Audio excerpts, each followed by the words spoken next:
Évangile selon Marc, chapitre 4. Jésus se mit de nouveau à enseigner au bord de la mer. Une grande foule s'étant assemblée auprès de lui, il monta et s'assit dans une barque sur la mer.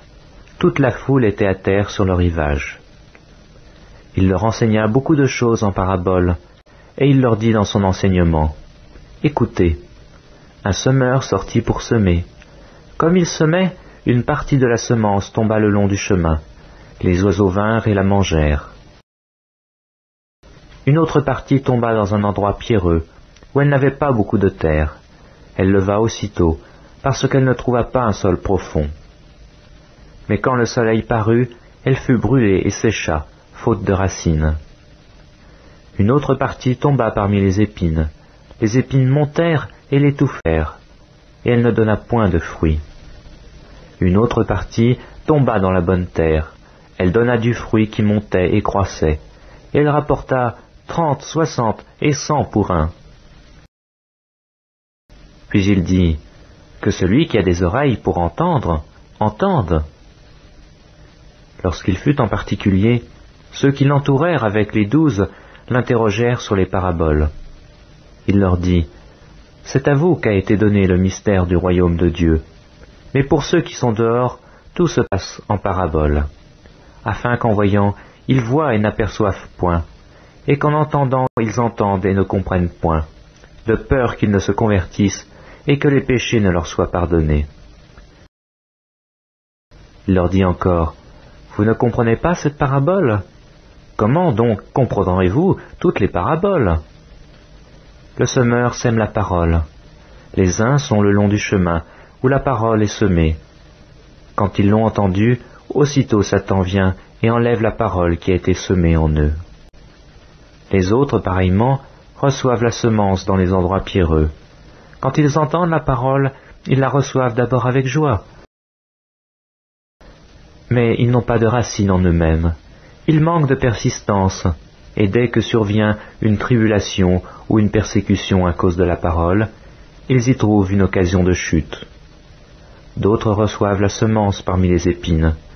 Ce sont ceux qui entendent la parole, mais en qui les soucis du siècle, la séduction des richesses et l'invasion des autres convoitises étouffent la parole et la rendent infructueuse. D'autres reçoivent la semence dans la bonne terre. Ce sont ceux qui entendent la parole, la reçoivent et portent du fruit, 30, 60 et 100 pour un. Il leur dit encore, apporte-t-on la lampe pour la mettre sous le boisseau ou sous le lit? N'est-ce pas pour la mettre sur le chandelier? Car il n'est rien de caché qui ne doive être découvert, rien de secret qui ne doive être mis au jour. Si quelqu'un a des oreilles pour entendre, qu'il entende. Il leur dit encore, prenez garde à ce que vous entendez. On vous mesurera avec la mesure dont vous vous serez servi, et on y ajoutera pour vous. Car on donnera à celui qui a, mais à celui qui n'a pas, on ôtera même ce qu'il a. Il dit encore, il en est du royaume de Dieu, comme quand un homme jette de la semence en terre. Qu'il dorme ou qu'il veille, nuit et jour, la semence germe et croît sans qu'il sache comment. La terre produit d'elle-même, d'abord l'herbe, puis l'épi, puis le grain tout formé dans l'épi.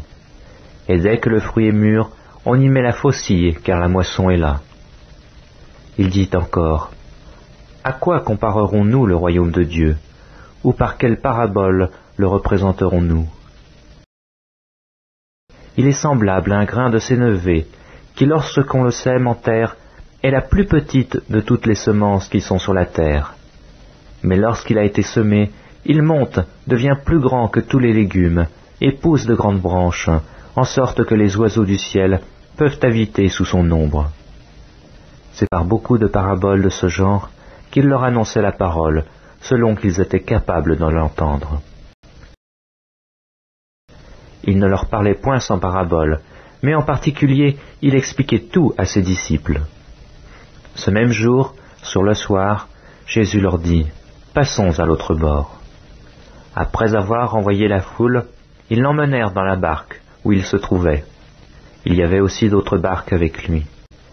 il se leva un grand tourbillon, et les flots se jetaient dans la barque, au point qu'elle se remplissait déjà.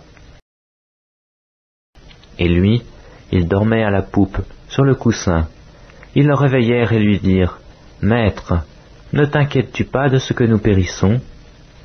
S'étant réveillé, il menaça le vent et dit à la mer, « Silence, tais-toi !» Et le vent cessa, et il y eut un grand calme. Puis il leur dit, « Pourquoi avez-vous ainsi peur? Comment n'avez-vous point de foi ?» Ils furent saisis d'une grande frayeur, et ils se dirent les uns aux autres, « Quel est donc celui-ci, à qui obéissent même le vent et la mer ?»